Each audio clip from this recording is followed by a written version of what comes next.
Walk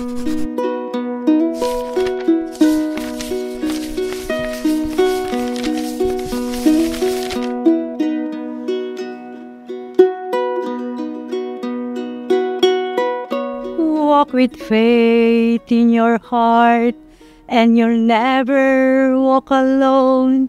For the faith in your heart, the word is sure to walk. You never will trip if in Him you believe, and walk with faith in your heart. A blessed day, everyone. Today, 27th Sunday in Ordinary Time, the Gospel reading from Luke chapter 17, verses 5 to 10. Jesus teaches us about the power of faith and humble service.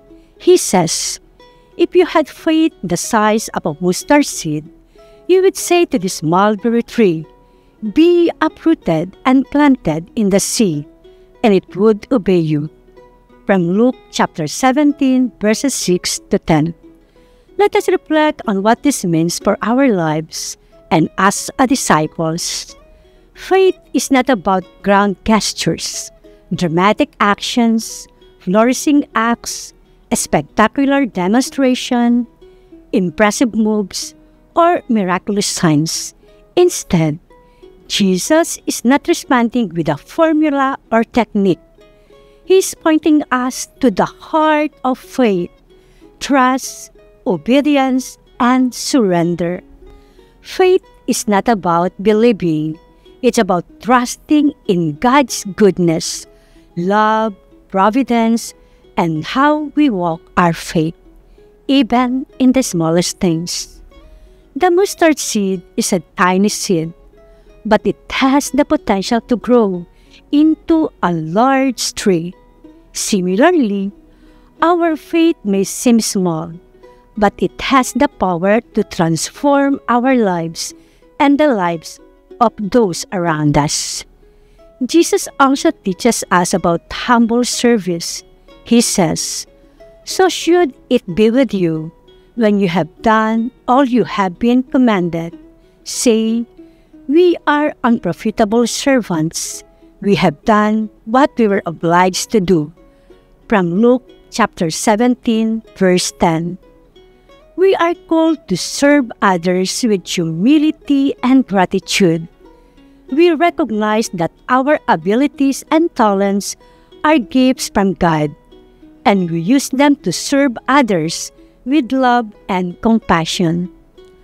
As we reflect on this gospel passage, let us ask ourselves, how can we cultivate faith as small as a mustard seed? How can we trust in God's presence and guidance even when things seem uncertain? And how can we serve others with humility and gratitude? Let us remember to live out our faith with serve. S-E-R-V-E. S. Serve others with love and compassion. E. Expect nothing in return. R. Respond to God's love with gratitude. V. Value humility in all we do. E. Embody faith in our actions. May our faith grow and flourish as we trust in God's goodness and love.